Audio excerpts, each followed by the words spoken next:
Welcome to the online conferences on final events organized by Sa Feliz, the official publisher of the Seventh-day Adventist Church in Spain.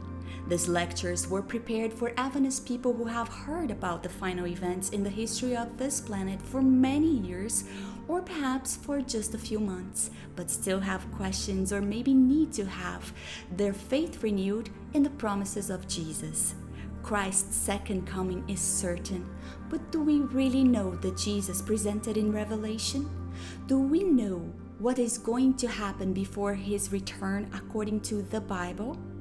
I am Larissa Proes, and I'm honored to join you in this series of interviews that will deal with 24 essential topics to help us understand the moment and the meaning of what we are experiencing, as well as the sequence of events that precede Jesus' return unto the recreation of this planet. Opening this series of lectures, we will take a closer look at what the three angels' messages are and why they are so meaningful.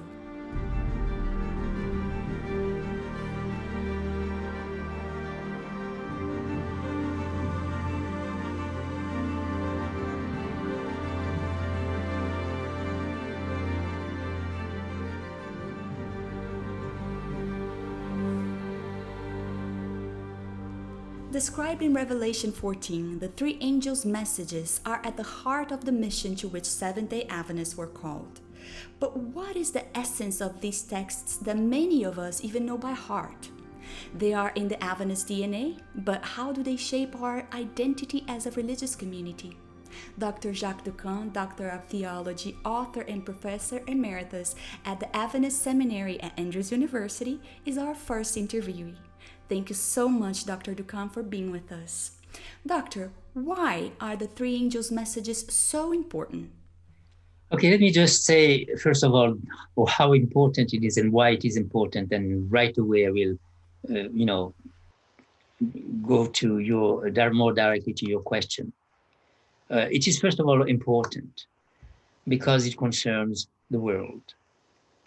It is also important because for us as Seventh-day Adventists, and it is important because of its content. So this is basically what I will try to share with you here. It is important because of the world, because this is a message, because this is something which concerns the world.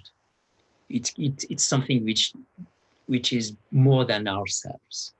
It is important because it is not just for ourselves, but it concerns the whole world, and it concerns the whole world at the end of time. This is what we are learning from this particular text here. So this will be my first answer, why it is important, because it has something in it which has a cosmic scope, a universal scope, and we will realize that. It is important for us as Seventh-day Adventists. You are right to say that there is something which has to do with our Adventist identity there. And for that particular reason, it is important. Historically, you can understand that already. When the Millerites, the early Adventists, became aware, acutely aware, that this was a turning point in the history of humankind, that they studied the Bible, they studied the prophecy, but especially they were studying the prophecies of Daniel, which concerns the time of the end. Right? These are the prophecies they were dealing with. The prophecies really concerned specifically with the time of the end. And as they studied, and we'll come back to that later, but when they studied that text, they understood. They didn't understand everything, but at least they understood something, that they have reached the moment of the time of the end. And so middle of 19th century, you had that acute awareness, acute consciousness that history has come to a very dramatic turning point. That is not just the Seventh-day Adventists, by the way, who realize that.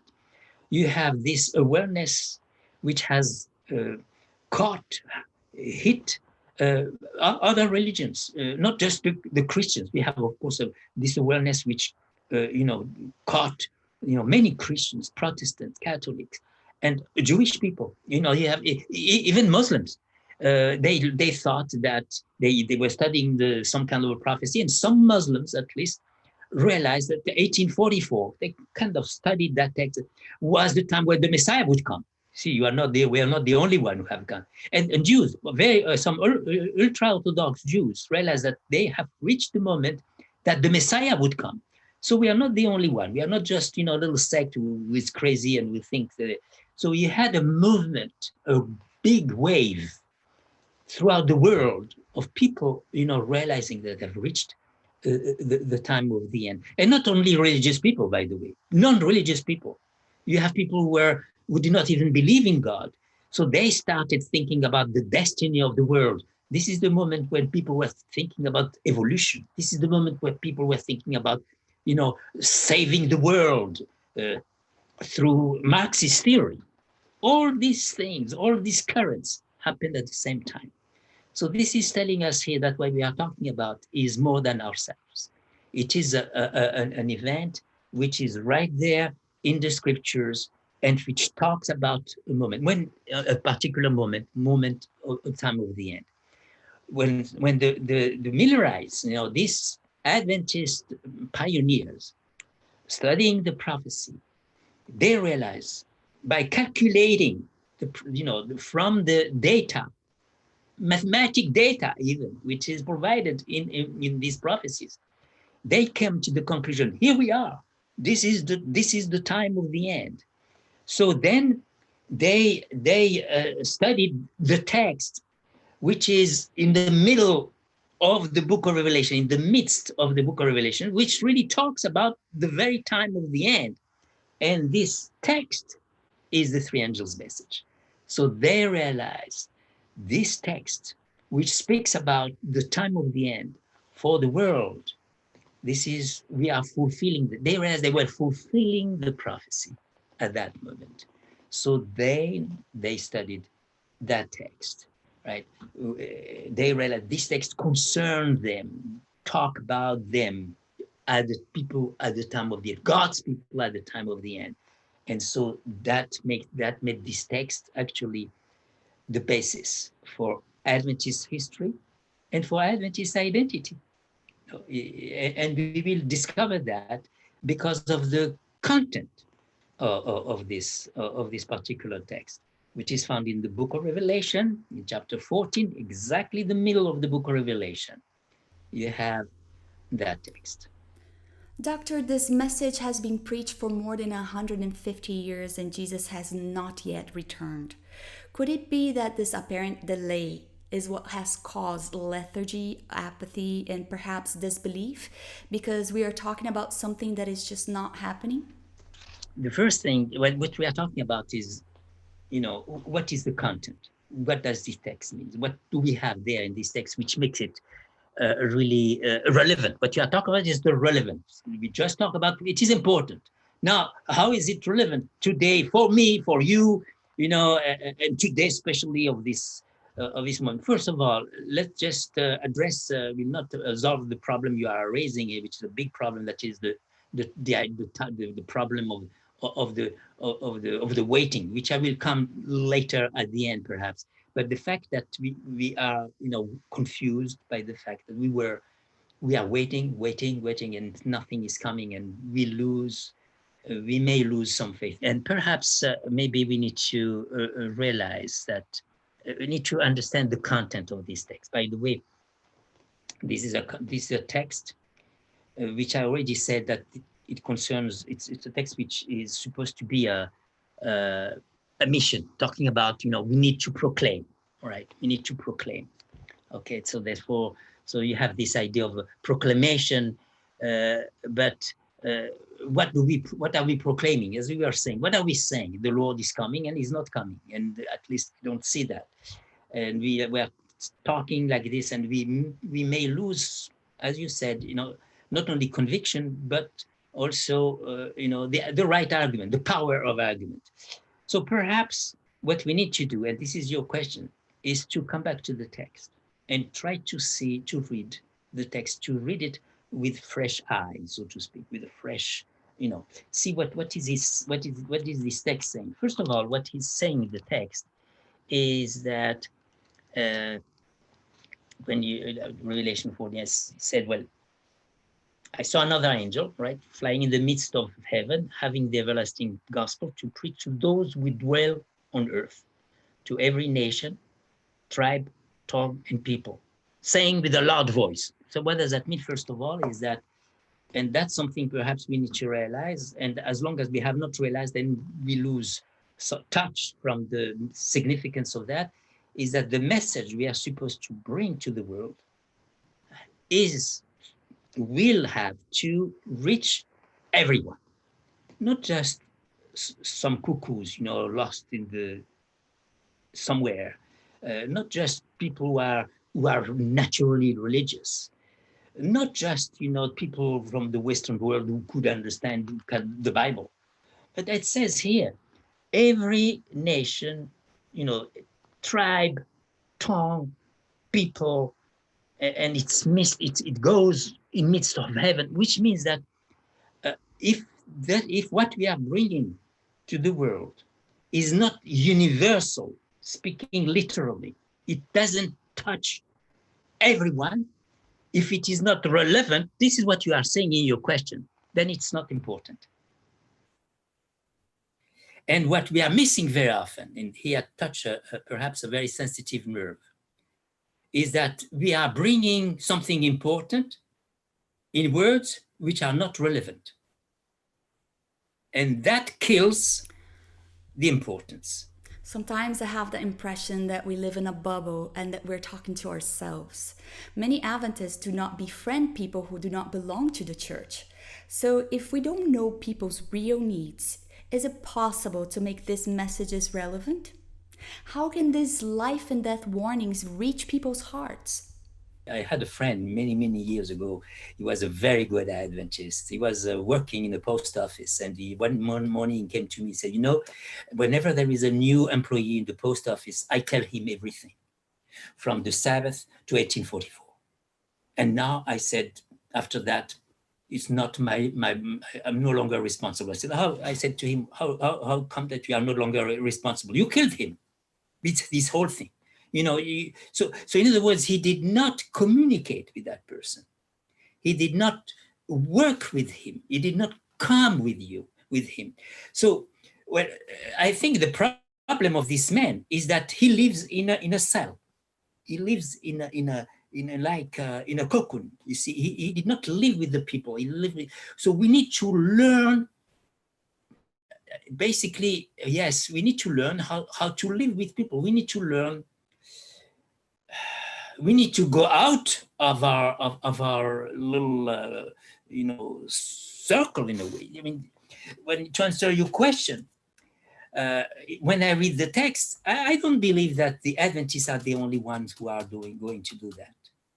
I don't, because it's all the tribes, all the tongues, it goes beyond, and you may end up sometimes in some cases where when the three angels' message is proclaimed by someone who doesn't believe even in God. That's really shocking, right? There is something missing there, but he's still, he doesn't lie. He's very ethical. He's just. He rests. He may rest on Sabbath. You don't know. He does the right thing. So, but he doesn't believe in God. So there is something very essential missing there. Course, but you may have people who believe in God, who have faith in God, but they lie. They are hypocrites. They are not trustworthy.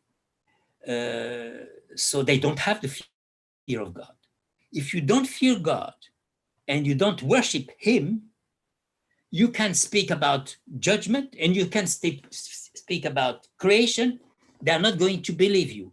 So the best way of proclaiming judgment and creation is, first of all, learn to fear God, which is the response to judgment, and learn to worship God, which is the response to creation.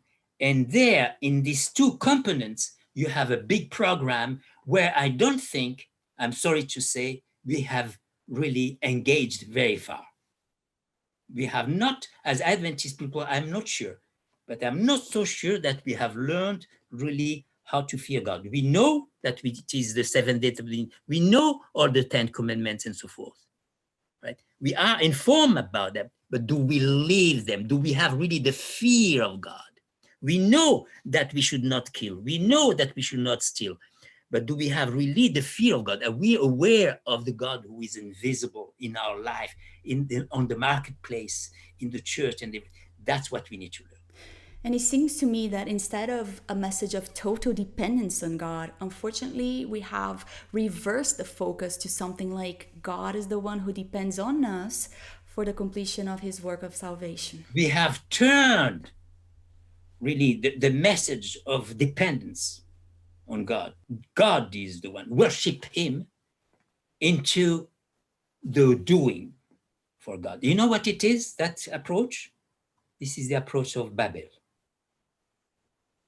This is Babylon.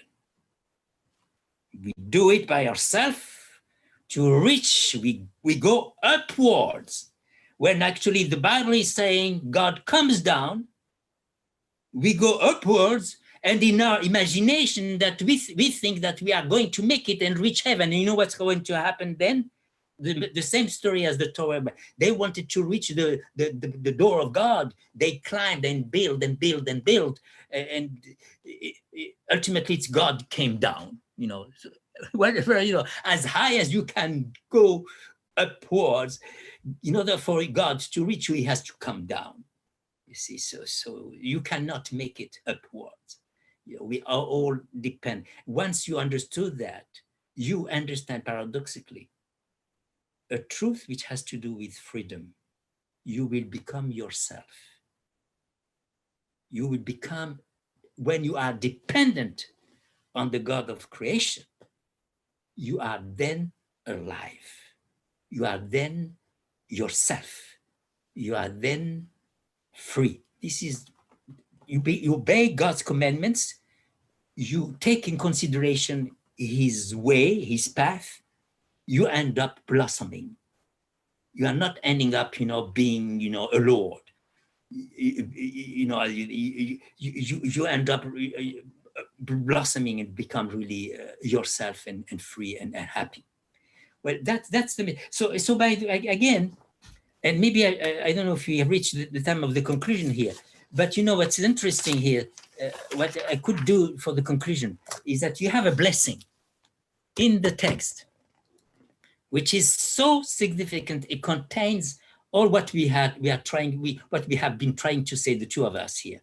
It says here, this is in verse 13.